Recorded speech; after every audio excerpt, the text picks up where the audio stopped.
Wa yazharal jahlu, maknanya muncul kejahilan. Terbit kejahilan. Tuan cuba tengok hari ni, orang jahil-jahil sekarang ni boleh cakap terang-terang. Orang yang tak erti tentang agama ni terang-terang. Mengucap tak erti, semayang tak erti, baca Quran tak erti. Berapa banyak tuan-tuan sekarang ni yang tak boleh mengucap, yang langsung tak pandai semayang, yang langsung tak boleh baca Quran. Baik, yang terakhir, zahirnya kejahilan. Yang ni teranglah, tiada siapa yang tahu hukum syarak pada waktu hampir kiamat. Ada orang datang daripada Kuala Lumpur nak mari sekolah saya. Dia tanya 2-3 orang di kedai kopi, sekolah Ustaz Kazim tak mana? Ustaz Kazim ni menega apa? Jawapan yang dia dapat, Ustaz Kazim ni menega apa? Bayangkan tuan-tuan, cuba tanya dekat dia, bini mawi kerja apa? Semua tahu. Semua tahu. Artis ni anak nama apa? Lepas bercerai dengan bini dia, dia berkawan dengan siapa pula? Semua tahu. Tanya baca nama kitab, mampu tak tahu. Tanya nama sekolah pun tak tahu, tanya nama ustaz pun tak tahu. Jahilnya sampai tahap macam itu. Baik, teranglah tiada siapa tahu hukum syarak dekat-dekat kiamat. Dan apabila jadi, tiada siapa tahu menjalankan hukum syarak, tentulah mereka menjalankan hukum menurut hukum nafsunya. Dah tahu agama, macam mana lagi tuan-tuan? Sampai Nabi kata di akhir zaman, orang berdiri di tempat semayang, tak ada siapa nak jadi imam. Lah balik. Yang ni berlaku pada satu semayang subuh. Tunggu, tak ada tu imam datang. Jemaah 3 orang, balik 3. Tak payah buat, tu imam tak ada. Tu macam mana? Dia kata macam mana nak jadi imam? Ustaz, saya surah saya tak hafal. Macam inna. Takkan tak hafal. Saya kalau maghrib, isyak, subuh, saya problem Ustaz. Zuhur asal okey insya-Allah. Memang. Berpuluh-puluh tahun semayang tapi tak boleh hafal ni macam mana ni tuan-tuan. Malu, doa kunut pun dia yang dia tahu amin je. Allahumma hdina tu tak boleh nak sebut. Dia tahu amin. Suruh jadi imam tak tahu. Malu kita tuan-tuan. Padahal Islam ni cukup mudah. Inna a'tainakal kautsar, tak hafal rukuk. Masuk rakaat kedua, fasholli li rabbika wanhar, inna syani'aka huwal abtar, rukuk. Boleh bang. Kalau tak hafal tak, inna pun dia tak hafal tak, bismillah pun cukup dah. Ghairil maghdubi alaihim waladdallin, amin. Lama tunggu. Bismillahirrahmanirrahim, tunggu sekejap. Allahu akbar. Jadi kalau tak baca bismillah pun tak apa. Punya senang, yang pentingnya faham. Kenapa tak boleh jadi imam? Jawapan dia pasal tak faham. Dia faham, asal jadi imam kena baca ayat panjang. Asal jadi imam kena wirid. Asal jadi imam kena baca doa panjang-panjang. Akhirnya dia tak mau jadi imam. Tak, lepas semayang, tak baca doa pun tak apa. Assalamualaikum warahmatullahi. Assalamualaikum warahmatullahi. Dah. Dah. Macam doa dah. Tadi tak dengar.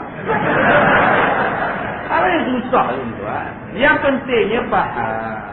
Sebab tu kena faham. Agama ni kena faham. Tuan-tuan, kalau tuan tak faham, benda senang pun susah bagi tuan-tuan. Misi borang pun kalau tuan-tuan tak faham, tuan-tuan jadi susah. Benda senang. Tuan-tuan ambil satu borang, tuan-tuan isi NAME, Name. Orang parik buat ni. Tak faham. Address. Ini faham lah. Alamat. Dia pun tulis alamat. Seks. Apa benda dalam kelambu tanya. Dia tanya kepada isteri dia. Nak tulis apa ni pak? Seks dia tanya ni. Tulislah sekali-sekala. Pak saya tak faham. Kalau kita faham insyaAllah. Agama ni bukan susah. Agama ni senang. Baik. Ya, baik. Dan dia kata lagi, bila dah tak ada orang belajar undang-undang Islam, akhirnya diamalkanlah undang-undang Napoleon. Banyak orang yang bantah hudud. Dalam masa yang sama, tanya dekat dia, hang faham ke hudud? Dia tak faham. Yang hang tak faham, yang hang bantah boleh apa? Kamu tak faham hudud, kamu bantah hudud. Apa benda ni? Kamu tak belajar hudud, kamu tak faham. Tiba-tiba kamu bantah orang yang nak laksanakan hudud. Ada orang yang faham hudud, tapi tak mau laksanakan hudud. Belum sampai masanya. Bila masa nak sampai? Akhirnya dipakai undang-undang Napoleon, undang-undang yang dipelajarinya, atau hukum undang-undang yang lain, atau jadi seperti binatang, tidak lagi ada undang-undang kerana kejahilan telah melampau. Seperti kambinglah semuanya.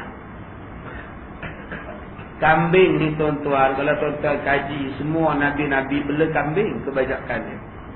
Nabi Musa pun kambing, Nabi Ibrahim pun kambing, belanya Nabi Muhammad pun dibelanya kambing. Tak, binatang yang degil, istilah degilnya itu diperlambangkan kepada kambing. Kambing binatang yang paling degil.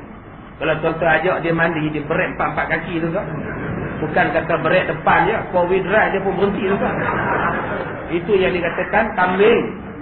Kalau kita pagarkan pokok pisang, yang dalam pagar itulah yang dia jongoi kepala juga nak masuk. Pisang di luar dia kan nak, dia nak hadiah sekat. Yang dalam sekat itulah yang dia nak masuk. Itu kambing.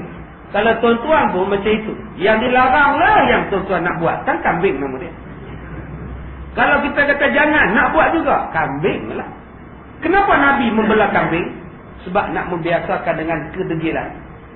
Kerana kedegilan manusia lebih dahsyat daripada kambing. Kambing kalau dia degil, setakat dia tak mau. Manusia kalau dia degil, bukan setakat dia tak mau, dia boleh buat macam-macam kalau dia dah degil sangat-sangat. Baik, berambil-ambil bini. Bila dah jahil, berambil-ambil bini. Tidak kenal anak, tidak kenal ibu, tak kenal saudara. Semuanya diperbinikan belakang. Anak dia pun jadi isteri dia. Mak dia pun jadi isteri dia. Dipanjat mak dia, dikerabat pak dia.